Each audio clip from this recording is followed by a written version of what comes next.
Kalimera. Kalimera les amis, bonjour, bonjour. Dobry dzień. Dobry dzień. Dobry dzień. Nous sommes rentrés de Moscou, nous sommes en Grèce maintenant, ça y est. Le retour est bien passé. Nous avons retrouvé le soleil. Oui, on a retrouvé notre soleil, la mer, la plage, le café grec, tout ce que nous a manqué. Les Grecs qui sont très gentils aussi. On nous a manqué. Voilà, le français est passé à Moscou. Et donc, Alors, le le français, choc. qu'est-ce que vous pensez? Alors, c'est, Vos impressions. pour moi, c'est le choc. Vraiment, ce que j'ai vu, ce qu'on a vu, c'est vraiment incroyable. Incroyable. Le développement de cette ville.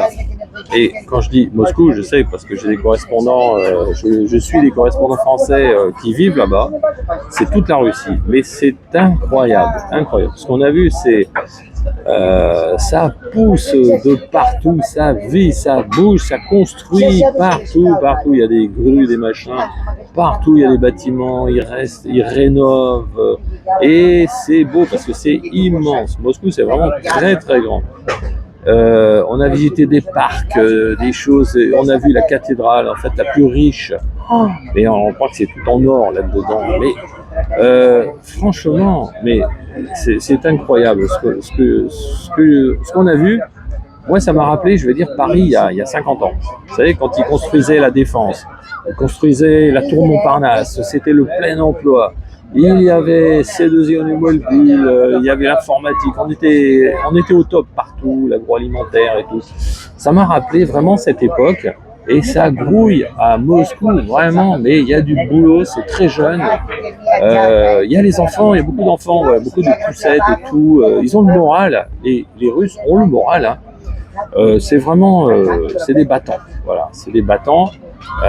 Moi, c'est mon avis de français, je veux dire. Peut-être Irina, elle n'est pas forcément du même avis. Moi, je donne l'avis un peu d'un français. Et ils se laissent pas aller sur les sanctions et tout. Et ce matin, pire, j'ai écouté un économiste, c'est Tom Benoît. Vous pouvez regarder sur. Alors, c'est surprenant parce qu'il a fait un reportage sur YouTube, Tom Benoît, il y a 5 jours. Alors, s'il faut, on s'est peut-être croisés parce qu'il était à la même époque que nous. Et lui, c'est un rapport économiste, mais il dit que c'est explosion, hein. En Russie, pas comme Moscou, hein. C'est incroyable, l'économie, le monde se passe là-bas maintenant. C'est l'Asie, l'Eurasie, c'est vraiment le monde. Autant en France, c'est moribond, ça meurt, c'est étouffé, mais là-bas, c'est bien pire que j'imaginais. Bien pire que j'imaginais, je l'ai vu de mes yeux. Ça vit comme... c'est vraiment... une ville phare, belle, elle s'embellit. Ils construisent des choses incroyables. Ils construisent, j'ai vu un immeuble, mais il faut oser. En fait, pour ne pas détruire, parce que Poutine a demandé à ne pas détruire les monuments classés. Il y a des monuments classés, donc ils ont construit des immeubles hyper modernes au-dessus. C'est-à-dire qu'il y a des pylônes, c'est des trucs qui partent dans tous les sens à 50 mètres de haut, et l'immeuble il démarre à 50 mètres de haut. Wow, tout en verre, enfin des trucs dingues. La City à Moscou, mais c'est un truc à voir. Il faut savoir que les 6 plus hautes tours d'Europe sont dans la City. Et il y en a des tours, il y en a un paquet. Puis ils en construisent d'autres. Les 6 plus hautes d'Europe se trouvent dans la City à 360 mètres, un truc de dingue. Mais c'est pas pour faire beau, hein, c'est que ça bouge. Voilà. Donc moi j'ai eu la confirmation par cet économiste, parce qu'on sait pas, nous on voit les vitrines, on voit les tours en verre, mais qu'est-ce qu'ils font là-dedans? C'est incroyable. Il y a vraiment le business se passe là-bas maintenant. Les trains, ils sont hyper modernes, ils sont beaux. Il y a les Wi-Fi dedans. J'ai photographié. Dans les wagons, il y a le gars qui passe l'aspirateur pour que ça soit propre. Mais vraiment, hein, et même les vieux wagons, ils sont aménagés. Alors ils sont vieux, on le voit bien. Mais ils sont aménagés à l'intérieur. Il y a le Wi-Fi aussi, il y a l'internet, il y a vous pouvez charger votre téléphone, il y a les écrans, ils mettent des écrans, il y a tous les renseignements dessus, la température à l'extérieur, parce qu'en Russie, l'extérieur, en hiver, c'est du moins 35. Hein. Alors, il vaut mieux l'annoncer quand même. Vraiment, ça a été un choc sur ce plan-là.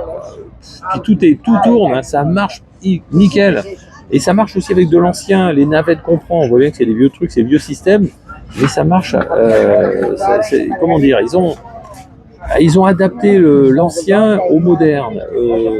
Tout le monde s'adapte en fait. Alors, un truc surprenant, par contre, le cash, il n'y en a pas. Il n'y a plus de cash là-bas. Nous, on arrive avec nos billets, personne n'en veut. Il n'y a pas la monnaie. Partout, on a voulu payer, on était emmerdés. Ils ne voulaient pas, ils n'ont pas de monnaie. Les restos, les commerces, les musées, partout, sauf à la gare. Bon, là, ils prenaient du liquide. Mais alors ça m'a surpris parce que la Russie, je l'ai connue. C'était dans les portefeuilles, il y avait ça de billets. Hein. Non, là, c'est fini. Ils sont tous adaptés. Ils payent au téléphone et à la carte. Ah ça, alors ça nous a choqués. Mais je pense que là-bas, c'est peut-être pas forcément aussi mal vu qu'en France. Parce qu'en France, on sait que c'est pour nous contrôler, pour nous surveiller. Non, là-bas, c'est pour faciliter les choses, puis pour éviter un peu le black aussi, parce qu'il y a beaucoup de... et contrôler un peu tout ça. Et notamment quand il y a des attentats. Alors la caméra aussi, il y a des reconnaissances faciales partout, hein, à Moscou. Mais par exemple, quand il y a eu des attentats, ça a permis de retrouver les gars tout de suite. Moi, dès que j'ai passé parce que je suis étranger, j'ai passé la douane, ils m'ont photographié. Hein, on fait tourner la tête dans tous les sens, ils m'ont scanné le visage et j'ai laissé mes empreintes main gauche, main droite, le pouce, main gauche, main droite. Et pour sortir, pour me reconnaître quand on a quitté Moscou, pareil, à l'aéroport, à nouveau photo, pour voir si c'était bien moi et tout. Et puis ça a mis du temps, je sais pas, la fille m'a photographié plusieurs fois. Il y a des contrôles partout, dans le métro, dans le train, ils contrôlent tous les bagages. Mais c'est vachement bien fait, hein. On perd pas de temps, ça va très vite et il y a des portiques, exactement comme dans toutes les entrées de métro, de train, il y a des portiques comme dans les aéroports. Et vous passez faut pas passer avec votre téléphone parce que sinon ça bip. Voilà, et ils sont super bien organisés, beaucoup de... mais sinon, le reste du temps, moi j'ai complètement oublié qu'il y avait la guerre, hein. Franchement, on n'y pense même pas, les gens vivent normalement, on n'y a pas pensé un instant, j'ai complètement oublié. Belle maman, elle nous avait parlé quelquefois des drones qui ont pété à Moscou, mais... Alors il y a un immeuble en effet qui a été touché par un drone, mais en général les drones ils sont tirés de l'intérieur. Ce sont des gens qui tirent de Moscou parce que les drones ça va pas très loin. Les bombes ils sont arrêtés avant, mais on a complètement oublié ça. Alors là, moi j'étais même plus du tout dans la guerre. Et bon, il y a eu la guerre en Iran qui a démarré pendant qu'on était là-bas. Bref, c'est pas du tout, on sent pas le stress comme en France. Hein. Ils emmerdent personne avec la météo.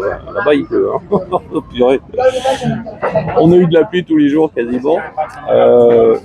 Et donc on était heureux d'apprendre aux infos. C'est le moment qui nous dit aux infos ils ont dit que c'était le mois de juin le plus pourri depuis 1942. Ah ben c'est super, on était contents nous. Parce que moi je suis venu déjà au mois d'août, hein, on crève de chaud. Hein. C'est un climat continental. Alors c'est très froid l'hiver et très chaud l'été. Et je me rappelle, on crevait de chaud là. On cherchait à s'abriter sous les arbres et tout. Et l'hiver c'est le contraire. On cherche à s'abriter dans les commerces qui sont en sous-sol parce qu'il fait tellement froid. Voilà, c'est une foison d'impression, mais là, moi, j'avoue que s'il y a je dirais à tout le monde, si vous voulez faire, la Grèce, c'est la Russie, mais c'est l'avenir, c'est clair, ça se voit, hein, il y a du boulot là-bas, il y a tout, hein, les opportunités. Tiens, il y a un gars dans le milieu artistique, il y a Francis Lalanne, qui est chez nous un peu en perdition depuis un moment, mais lui, il est pas bête, hein. Il s'est bien vendu aux Russes, là, et ça y est, lui, ça va être parti, hein, il va refaire une carrière en Russie, hein, parce que les Russes, il faut savoir qu'ils n'ont rien contre les Français, ils aiment beaucoup la chanson française, ils aiment beaucoup les Français, en plus, on est bien vus, là-bas, on est apprécié, il n'y a aucun problème. Et puis, oui, pour les artistes, lui, c'est sûr qu'il va faire carrière, il va tourner là-bas, hein, parce que ils sont toujours dans la nostalgie du français, ils comprennent pas ce qui se passe avec les bombes, à la limite, ils s'en foutent. Ils savent que c'est Macron, ils savent que c'est pas les Français en fait. Voilà, ils sont absolument pas rancuniers. Par contre, moi j'ai culpabilisé parce que on a croisé 2 fois. J'ai vu en arrivant à l'aéroport, on a vu un militaire avec des béquilles et 2 jambes artificielles. Et le pauvre, il avait du mal. Hein. Ça fait pas longtemps qu'il essayait de s'entraîner à marcher. Et puis ensuite, c'était sur la place rouge. J'ai vu un jeune soldat avec sa femme sur une chaise roulante et il n'y avait plus de jambes. Ah, voilà. Bon, là, ça vous ramène à la réalité. Et je me dis toujours, c'est peut-être des bombes françaises. Hein. Les gars, ils ont été ou des mines ou des bombes françaises, puisque on leur livre des trucs comme ça. Là. Ouais, moi, ça me retourne. Là. Je me dis, mais quelle connerie quand même. Enfin bref, c'est peut-être pas le sujet de la vidéo, mais voilà quoi. C'est stupide, complètement stupide ce qui se passe. En tout cas, les Russes, je vous assure, ils sont, mais alors au-delà de ce que je pouvais imaginer. L'économie, c'est que le début, hein. C'est que le début, parce que là-bas, les bagnoles, pareil, il y a des SUV, des 4x4 partout, c'est vraiment du haut de gamme. Des marques chinoises, mais magnifiques. On est monté dans une bagnole chinoise, mais c'est en cuir, tout en cuir à l'intérieur. À l'arrière, c'était 2 fauteuils. C'était même pas des sièges. Oh là là, c'est hyper moderne. Les voitures chinoises là-bas, alors eux, c'est le banco. Hein, les Russes, ils achètent chinois maintenant. Alors, ils achètent encore des Allemandes. Par contre, les marques françaises, terminé, disparu. Hein. Il y a des Renault, mais c'est des vieilles trucs. Il n'y a plus de Renault a disparu. Il faut savoir que Renault, en Russie, c'était le 2e marché de l'automobile. Après le marché français, c'était la Russie. Eux, Renault, ils ont tout perdu. Hein. La preuve, ils fabriquent des mines des mines pour l'Ukraine. Hein. C'est vraiment c'est la misère. Quoi. Je vous assure, quand on vient de France ou là-bas, ici, en France, tout va mal, on meurt tous les jours, il fait chaud, il fait ci, il fait ça, enfin bref.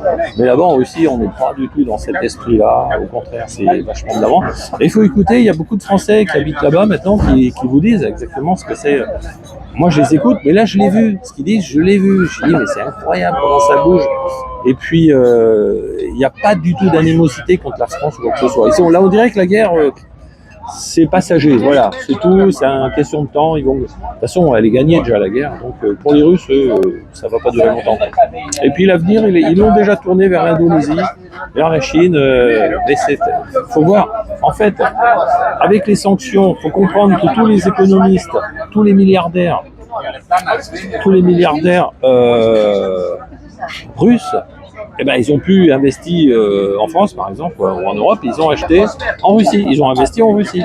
Donc c'est des milliards qui sont réinjectés dans l'économie russe, et c'est formidable, hein. Eux, ça les dope de façon incroyable. Voilà, il y a beaucoup de choses à dire, je vais m'arrêter là. Irina, vas-y, dis-moi un peu. Alors le mauvais côté qu'on a eu, c'est la pluie, mais c'était exceptionnel.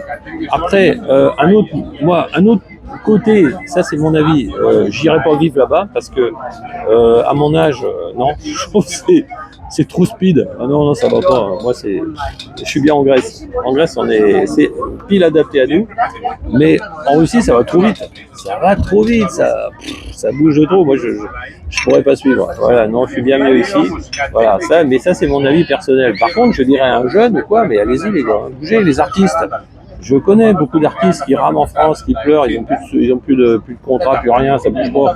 Les profs, là, concerto, mais les gars, ça bouge ailleurs. Mais ici, voilà, ils sont jeunes, ils peuvent réfléchir au lieu de se morfondre. Nous, on a découvert ça. C'est ça les voyages, ça sert à ça. Il y a des trucs, voilà, j'apporte un témoignage là. Il y a un espoir pour plein de gens s'ils savent pas quoi faire. Voilà les amis, impression d'un Français Moscou, hein. de Moscou. Les vidéos touristiques vont suivre, je les prépare un peu doucement. Ouais. Après, ce sera la Grèce. On revient à notre vie, notre odyssée en Grèce. Un petit panorama là. Voilà, c'est dimanche. Oui, on est dimanche. Et puis, sous le soleil, on va profiter de la plage cet après-midi. Ah bah oui. La mer est à 30 degrés. Là, tout le mois de juin, juillet, août, elle est à 30 degrés, septembre aussi. Et voilà les amis. C'est le bonheur. Voilà. Kalispera, bye bye, à très bientôt. Bye bye. Kalispera.